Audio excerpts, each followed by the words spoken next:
Dando continuidade ao último podcast, em que tratamos de uma maneira muito introdutória acerca da tentação, hoje vamos iniciar um primeiro tópico acerca da psicologia da tentação.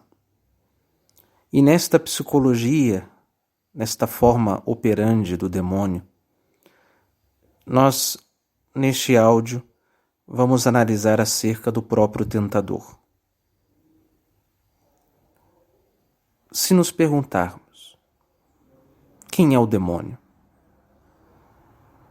A tradição da Igreja nos ensina que o demônio é um espírito angélico, que no princípio houve a chamada queda dos anjos. O livro do Gênesis nos coloca e nos revela acerca da queda do primeiro homem e da primeira mulher.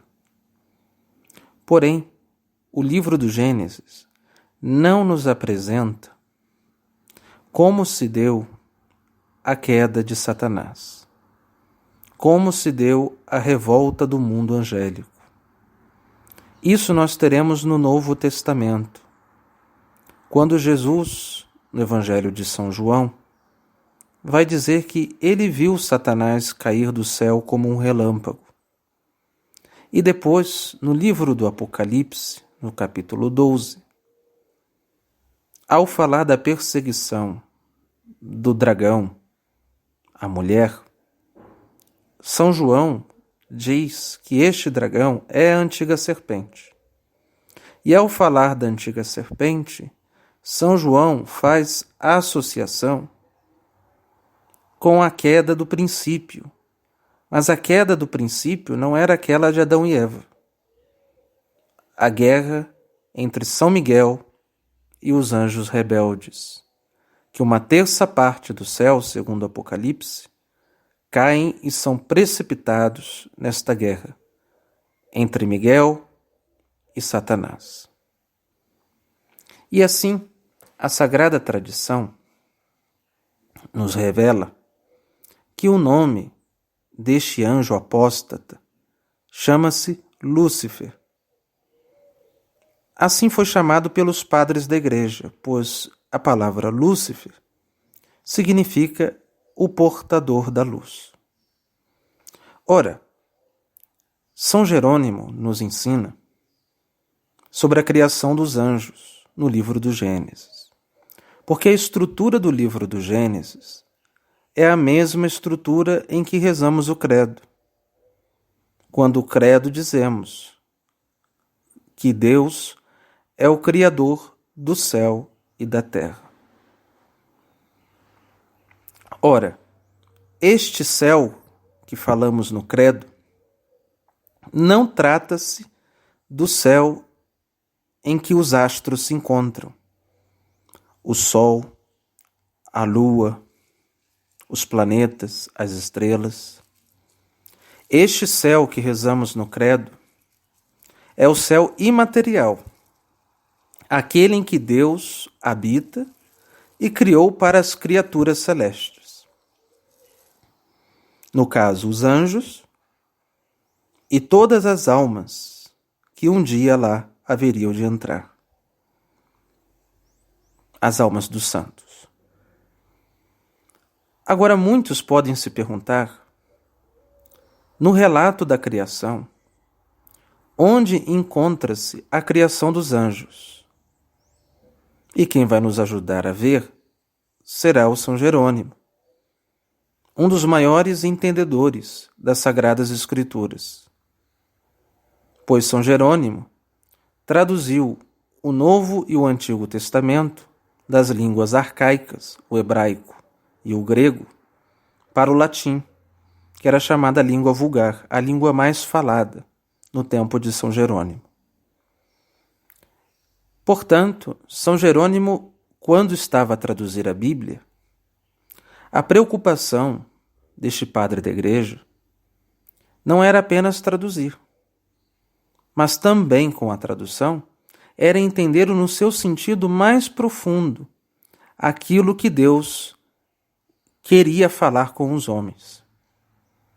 Portanto, foi um homem que recebeu as luzes do Espírito Santo. Inclusive, diz a história de São Jerônimo, que tantas vezes, em algumas dúvidas, pois ele morava em uma gruta, em Belém, ele vivia na própria terra onde Jesus andou, e gostava de ir aos lugares santos enquanto traduzia. Gostava de visitar esses lugares para fazer memória e para que, cada vez mais, estas realidades em que ele contemplava nas Escrituras pudessem estar vivas em sua imaginação. Talvez poucos santos tiveram tanto conhecimento das Escrituras quanto São Jerônimo. E diz a história que o próprio era visitado pelos anjos quando tinha alguma dúvida e não tinha quem consultar. E os anjos esclareciam alguma dúvida da tradução da própria Escritura. Algumas pinturas antigas demonstram esse fato. Em algumas igrejas, quando São Jerônimo é representado, e aos pés de Jerônimo um leão, este leão demonstrava o seu temperamento colérico, mas não só o temperamento colérico, mostrava também a ferocidade do seu conhecimento, que muito contribuiu para exterminar a heresia ariana. São Jerônimo, a força da sua doutrina, a força do seu ensinamento, era a força como de um leão. Mas também nas pinturas, o São Jerônimo é representado com a visita dos anjos. Algum anjo lhe aconselhando, ou ele conversando com os anjos enquanto escreve nas Escrituras. Ora, São Jerônimo então vai tentar nos ajudar nessa catequese, pois ele traduziu o Gênesis, ele investigou o Gênesis e percebeu, inclusive, os elementos mais profundos da cultura hebreia. Então, São Jerônimo vai dizer a nós o seguinte, que aonde encontra-se a criação dos anjos no relato da criação, nos primeiros capítulos. É evidente olharmos a criação do homem, a criação dos peixes, dos minerais, vegetais. Tudo isso está narrado no livro. Porém, nós não achamos com muita facilidade a criação destes seres espirituais. Mas ela está lá. E aqui talvez vai nos ajudar, na próxima vez que lermos a Bíblia, entendermos desta forma. São Jerônimo diz que a criação dos anjos está justamente naqueles primeiros versículos, quando diz que no princípio não havia nada, tudo era trevas. E Deus disse, faça-se a luz, e a luz se fez. Esta luz não é a luz do sol. São Jerônimo está dizendo que esta luz é a criação do primeiro anjo. Este anjo que a tradição da igreja chama de Lúcifer. E todos os anjos foram considerados na tradição da igreja os seres iluminados. Porque não há nada na natureza que possa expressar tão bem os anjos como a luz, como os raios de luz. Assim como os pagãos sempre viram no sol um elemento que pudesse reportá-los a um Deus e a uma divindade. Não foram poucos pagãos que idolatravam o sol. Sabemos que isto é uma coisa que não se deve fazer, porque o sol é uma criatura de Deus. Porém, a natureza, ela também é uma revelação divina. Mas ela é uma revelação indireta, porque na natureza, como diz o catecismo da igreja, nós vemos os rastros de Deus. Nós vemos elementos, na própria natureza que nos indica algumas verdades acerca de Deus. E só é revelação, de fato, aquela quando Deus quis tratar os homens com tanta intimidade como amigos próprios. Quando Deus começou a falar com Abraão, quando Deus começou a falar com Moisés, até chegar na plenitude dos tempos em que ele enviou o seu próprio Filho, Jesus Cristo. Aqui está evidente o que Deus quer de fato nos mostrar, o que de fato Deus quer revelar aos homens, aquilo pelo qual a inteligência seria incapaz de compreender. Mas voltemos lá à história do sol. Os pagãos compreendiam que o sol havia alguma coisa semelhante a Deus, porque o sol existe nele uma onipotência. Ninguém consegue mirar o sol de frente. Ficaríamos cegos se fizéssemos isto. Portanto, o sol manifesta uma certa onipotência aos nossos sentidos. Porém, nós conseguimos enxergar os seus raios, e se percebe os raios solares em todos os cantos da Terra, que emanam desta bola de fogo. De maneira análoga, nós podemos assim imaginar que a Santíssima Trindade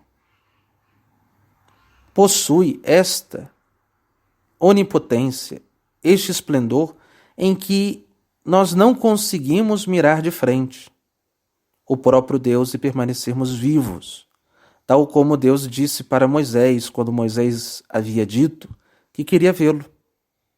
E Deus respondeu a Moisés que não seria possível um homem ver a ele e permanecer vivo.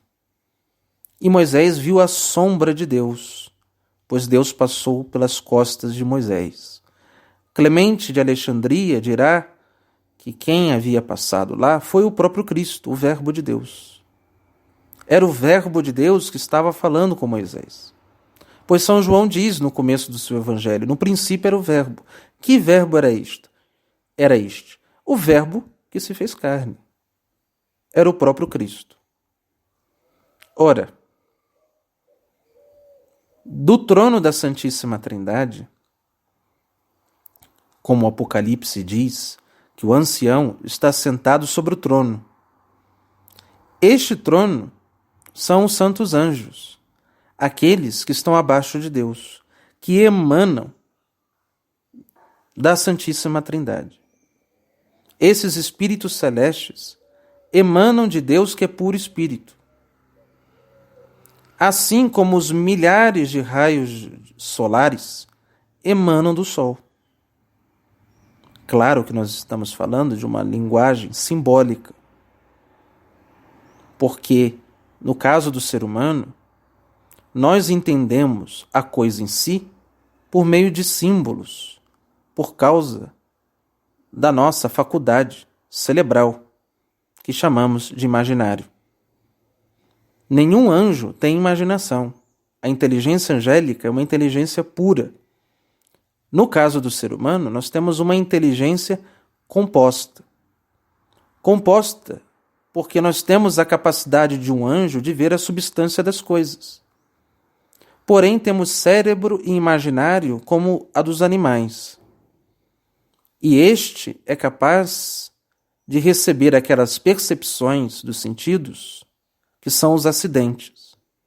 E por meio dos acidentes que nos são apresentados pelos sentidos no imaginário, a inteligência que intervém, que é uma faculdade da alma no nosso imaginário, ela nos torna aptos, tal como os anjos, de enxergarmos a substância das coisas e vermos a verdade tal como é.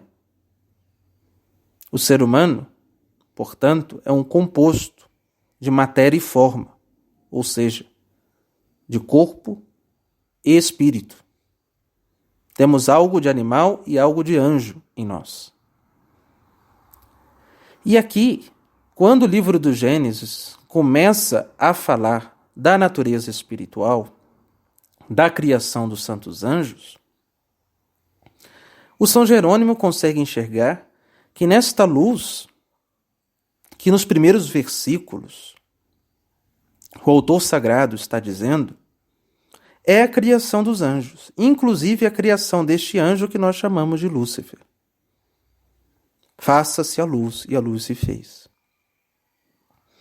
E tem uma coisa muito interessante nos raios solares, que nós podemos ver aí também, a analogia com os seres espirituais que são os anjos. Um raio do sol, quando ele passa o vidro, ele perpassa o vidro, ele perpassa a parede sem danificar a matéria. Assim como o anjo, ele é capaz de passar a matéria sem movê-la e danificá-la. E cada raio solar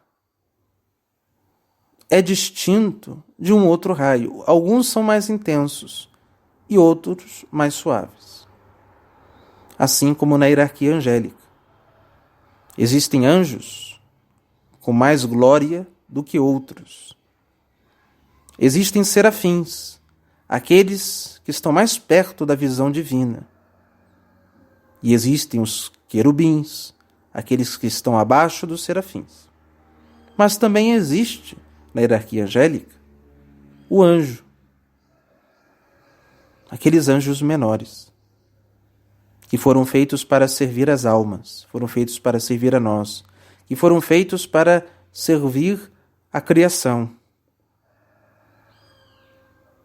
E nessa criação angélica, que não é a nossa intenção falar aqui, mas nós estamos querendo provar a criação destes anjos na Bíblia. E elas estão lá nas primeiras páginas. São Jerônimo diz que a prova que as Sagradas Escrituras estão falando de uma luz imaterial é que versículos depois,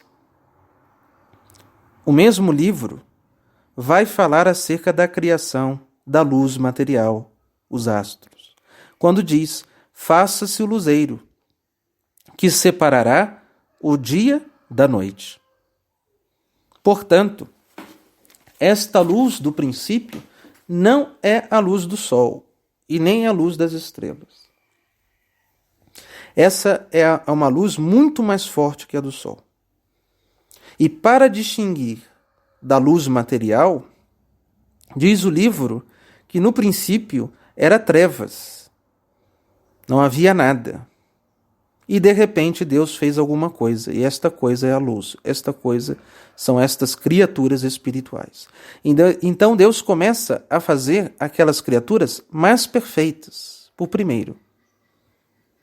Depois Deus cria aquelas que menos se assemelham a Ele, que são aquelas criaturas apenas feitas de matéria. E por fim, no final de tudo, Deus cria a síntese da criação, que é o ser humano. Tem algo de matéria e algo de espírito.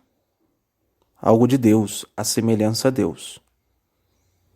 Portanto, no livro do Apocalipse, no capítulo 12, São João fala de uma guerra que houve no céu entre Miguel e os seus anjos contra Satanás. Será o livro do Apocalipse que nos revelará, de uma maneira muito clara, o que o Gênesis não nos fala e não nos transmite. O que temos no Gênesis é a visita daquela serpente que sabemos ser o diabo, a tentar Eva e fazer com que os nossos primeiros pais percam a graça de Deus e desobedeçam o mandato de Deus no paraíso. É importante entendermos a teologia dos santos anjos para que possamos entender de onde provém o demônio, O demônio foi feito para amar e servir a Deus, tal como Lúcifer, que era o portador da luz. Era aquele que deveria preparar o caminho para o Verbo, para o conhecimento de Cristo, pois Cristo nos faria conhecer o Pai e o Espírito Santo. Portanto, o demônio quis a sua própria glória. O demônio ficou admirado com tanto de poder e beleza que Deus assim os fez. Santo Tomás de Aquino vai dizer que, no princípio, os anjos foram colocados e submetidos a uma prova. Então, não se trata que eles vissem a Deus face a face no princípio. Eles viveram em uma prova, e nessa prova eles tinham que fazer uma escolha de servir aquele a quem os criou ou apostatar, ou não querer servi-lo. Deus haveria de dar a liberdade para todas as suas criaturas, pois se elas não fossem livres, nós não poderíamos afirmar que elas amam, porque o amor é um ato da liberdade. Nós amamos porque somos livres e escolhemos amar. Por isso, Deus, que é amor, queria que suas criaturas correspondessem a este ato supremo de amor que foi a criação, que elas livremente pudessem, com gratidão, devolver a Deus tanto amor quanto Ele assim nos criou. Mas, para isto, Deus devia deixar a possibilidade de que estas criaturas pudessem achar um caminho onde quisessem elas viver longe da face de Deus. Tal como no paraíso terrestre, Deus fez todas as árvores e elas eram muito boas. E de uma apenas, Adão e Eva não poderiam se alimentar. Mas Deus alerta, dizendo que eles não façam isto, porque senão conhecerão a morte. Estes anjos, nós não sabemos o que aconteceu no paraíso. O que sabemos é que Lúcifer e uma terça parte dos anjos do céu resolveram abandonar a Deus e fazer uma guerra entre Miguel e os seus anjos. E o Apocalipse diz que a guerra foi feita e eles foram lançados sobre a terra. Muito obviamente que, lançados sobre a terra, a guerra continuará. Porém, a guerra continua com aquelas criaturas que foram feitas tal como os anjos, que são os homens, porém limitados pela carne humana. E o demônio declarará esta guerra a Deus, perdendo as almas tão preciosas a ele, que foram estas almas de Adão e Eva. E como consequência, todos nós carregamos um castigo chamado pecado original dos nossos primeiros pais pela desobediência que tiveram a Deus. E ali no livro do Gênesis nós vamos perceber pela primeira vez a aparição do diabo. Satanás começa a conversar com Eva e levá-la ao erro e ao mal. A revelação também nos coloca, e o catecismo da igreja e a tradição católica também nos ensina, que todo fiel tem um anjo da guarda. Todos nós ganhamos um anjo da guarda. Existe uma discussão se todas as criaturas possuem anjos da guarda. Porque o catecismo fala fiel, e fiel é todo aquele que recebeu o batismo. E existem alguns santos que defenderam que apenas os batizados ganham um anjo da guarda. Que a pessoa ganharia um anjo da guarda no dia do batismo. Isto não é uma coisa fechada pelo magistério da igreja. apesar do catecismo dizer que todo fiel é ladeado por um anjo, e fiel se compreende aquela pessoa que recebeu o batismo. Há uma mística austríaca que talvez jogou alguma luz, porém é uma revelação particular, e revelação particular não é um dogma. Nós podemos ou não acreditar, mas que existe uma certa coerência. Ela disse que os não batizados, eles têm um anjo que cuida da alma deles, porém não como um batizado, porque o batizado, ele tem um anjo da guarda só para ele. Os não batizados, eles são cuidados por um anjo, porém é um anjo para todos os não batizados. Esta é a teoria desta mística. Eu acredito que isto não seja tão necessário a gente ficar discutindo também. O que é urgente é que as pessoas sejam batizadas, porque isto foi o mandato de Jesus. E só se chega ao céu pelo batismo, pelo sacramento. Jesus mesmo disse: ide por todo o mundo e batizai em nome do Pai, do Filho e do Espírito Santo. Quem for batizado será salvo, e quem não for batizado será condenado. Para a salvação, o caminho ordinário que conhecemos é o batismo. Se haverá uma outra maneira de Jesus salvar as almas sem o batismo, isso não sabemos, ele não quis revelar. A que nós temos revelado é o batismo. Portanto, os padres da igreja ensinaram também que isso também não é uma verdade de fé, apesar de encontrar isto nos textos dos padres, que o fiel, ele é guardado por um anjo da guarda, mas que também havia um demônio para cada fiel. Isso era uma crença dos padres da igreja, que Satanás, o chefe dos demônios, disponibilizava um demônio para cada pessoa, a fim de perdê-la. Nós não sabemos a quantidade de demônios que há. Certa vez perguntaram ao Padre Pio, e o Padre Pio disse: olha, são muitos, e são tantos que se juntassem eles cobririam todo o sol, e a terra viraria trevas, de tantos demônios que são.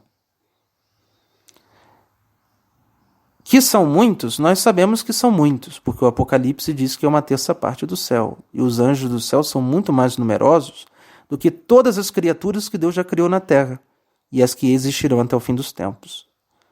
As criaturas angélicas são superiores e mais numerosas do que todos os homens que já existiram e que vão existir. Então, isso significa que tem muito demônio mesmo, isso é uma terça parte do céu. E nós não sabemos se isso de fato procede. Se cada pessoa tem um demônio.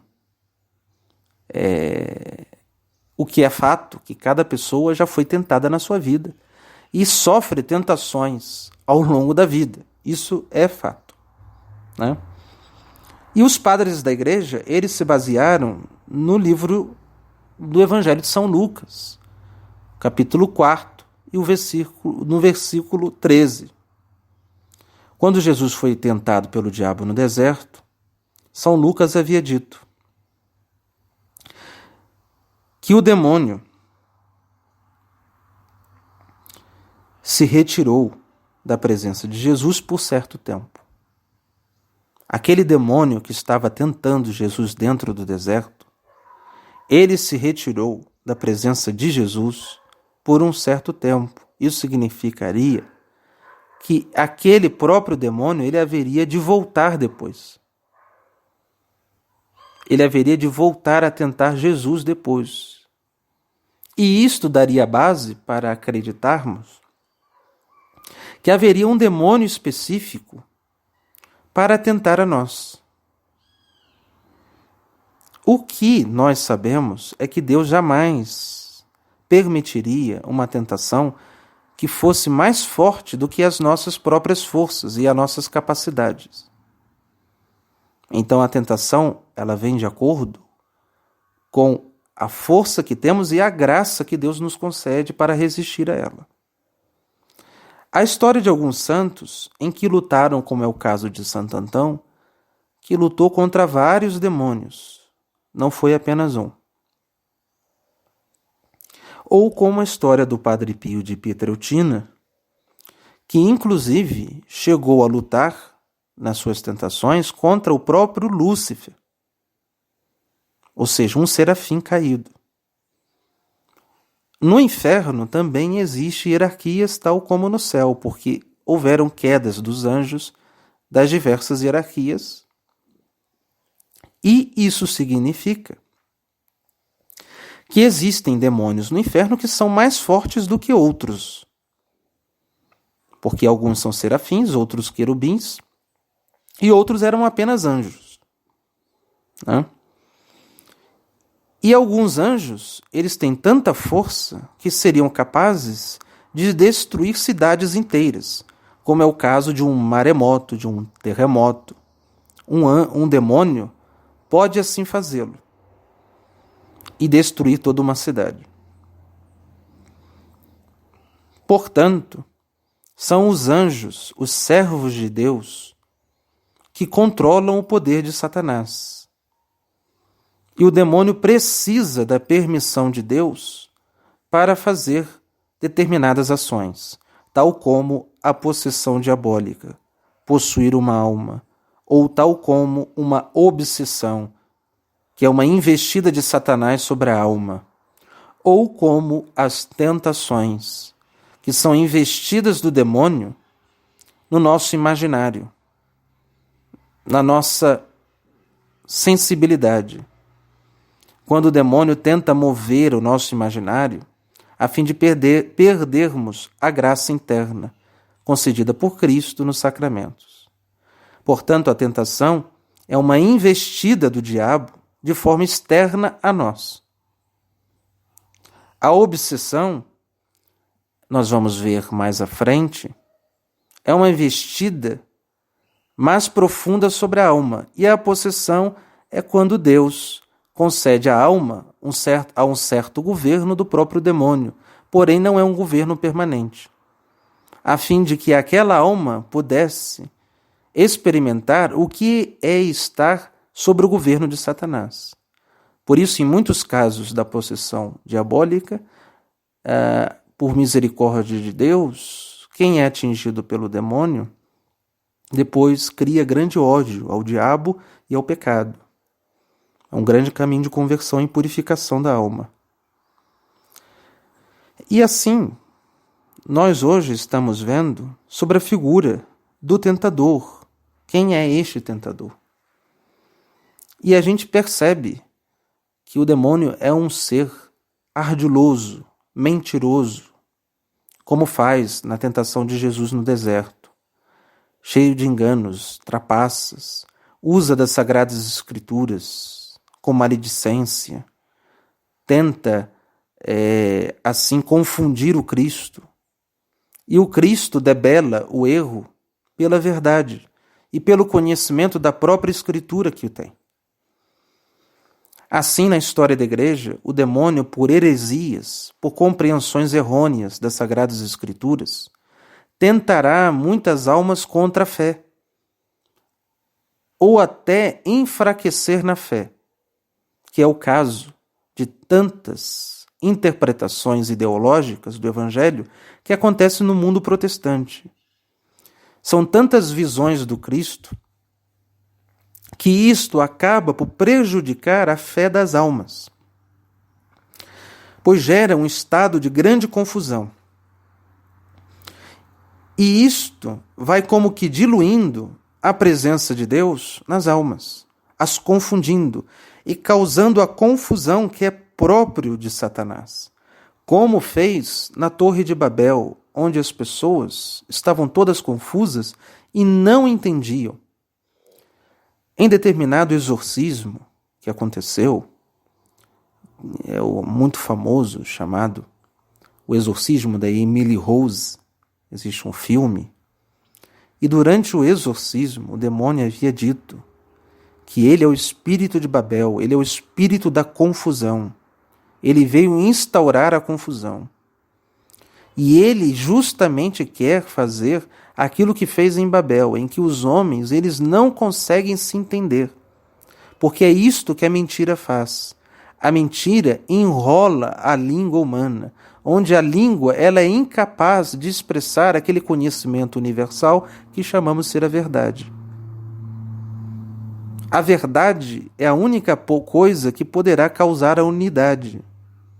Porque debelando o erro, todos começam a crer em uma só fé, em um só Deus, em uma só lei que está inscrita na própria natureza. Qualquer ser humano seria capaz, pela simples razão, de entender que matar é algo ilícito. Isto, no Japão, até as Américas. Não precisaria de fé, pois são coisas inscritas na própria natureza. Como, por exemplo, também o fato de roubar em qualquer lugar, o roubo será ilícito e será condenado pelo tribunal. Isto é o que nós chamamos de lei natural. Apesar do homem moderno, sendo levado por esta confusão de Satanás, querer inclusive mudar aquilo que está inscrito na própria natureza. Como é o caso que Deus fez homem e mulher. Por isso, quando nós olhamos nas Sagradas Escrituras, percebemos que as tentações do diabo, elas provêm de vários ataques do demônio. Ora, acerca da fé na inteligência. Ora, acerca dos frutos carnais, quando o demônio provoca Jesus a comer, quando ele está com fome. Como o demônio faz tantas pessoas a pecarem pela gula e acharem que aquilo não é nada, porque a gula não é pecado mortal em determinados casos, a não ser que você venha a se embriagar, a não ser que você seja tão guloso ao ponto de deixar alguém morrer de fome. Mas a gula, ordinariamente, são pecados veniais. E às vezes nós não damos muito importância a uma coisa desta, não. E esta é uma artimanha de Satanás, porque disse Jesus que ele é o pai da mentira. Quem nos revela então quem é o demônio é o próprio Cristo, pois o Cristo disse, quem é o demônio? O demônio é o pai da mentira. Ele é mentiroso. E disse Jesus, ele é o suicida desde o princípio. Por que ele é um suicida? Porque ele se lança do paraíso de cabeça, como um suicida se lança de uma ponte. Tem uma coisa maravilhosa, é a vida. A vida tem vários bens. Você tem a sua mãe, você tem o seu pai. Só que a pessoa que se mata, ela aniquila todos os bens que existem na vida e os esquece. E a única coisa que ela pensa é em si mesma, na sua libertação. E ela se joga. Isso é um ato satânico. Foi o que o diabo fez. E por isto, nós nunca devemos dialogar com a tentação. Não se dialoga com o mentiroso. Porque o mentiroso será capaz de incansavelmente de inventar mentiras atrás de mentiras. Porque ele não quer chegar a verdade nenhuma. É perda de tempo você tentar vencer as tentações, você tentar vencê-la pelo diálogo, porque o demônio é obstinado. Ele é mau na sua natureza intrínseca. Não tem como o demônio fazer um ato bom. E assim devemos pedir o auxílio de Deus para livrar-nos das tentações. Portanto, Nosso Senhor nos revela o demônio como o suicida e como o mentiroso. Então, percebemos, se ele é um suicida desde o início, ele é capaz de fazer tudo. Ele é capaz, inclusive, meter na cabeça de uma mulher que ela tem que abortar o seu filho e matar o seu próprio filho. qualquer animal na natureza, percebemos que a mãe protege a sua cria. Porém, o diabo, por tentações, ou seja, o demônio vai e começa a construir o erro, tal como fez com Jesus no deserto, tentando manipular as Sagradas Escrituras. O demônio é capaz de tudo, ele é um mentiroso. E o demônio começa a construir estas estruturas, por exemplo, e ensinar para os homens que o aborto é um direito. Não pense em vida humana. Não pense se é ou não é. O que importa é que você tem que ser livre. E aí as pessoas vão e matam uma criança no seio de uma mãe sem pensar se é uma criança, se é uma vida humana, e não estão nem aí. Então, isto são consequências da tentação diabólica.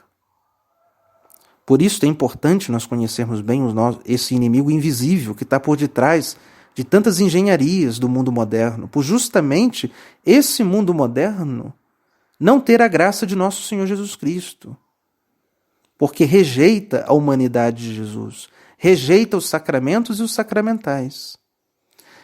E assim, ficando mais difícil ainda de expulsar a Satanás do meio do mundo, porque a igreja foi feita para exorcizar o demônio no meio deste mundo materialista.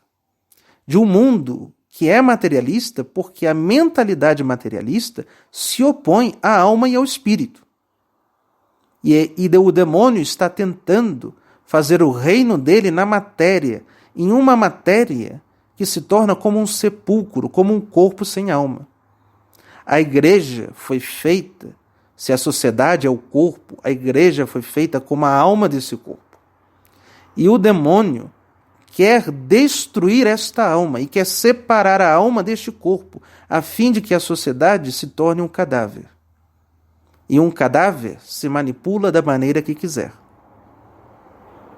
E assim, só a igreja poderá libertar o mundo, pois tal como a água benta unida à graça de Deus, a água faz com que o demônio fuja dela, porque lá está a graça invocada do nome de Jesus, naquele elemento material. O Verbo se fez carne a fim de trazer à matéria aquela graça, aquele amor, aquela luz que o diabo fugiu dela no paraíso. E agora ele veio à carne humana, ele veio à matéria. E agora a matéria traz a Satanás a sua ruína.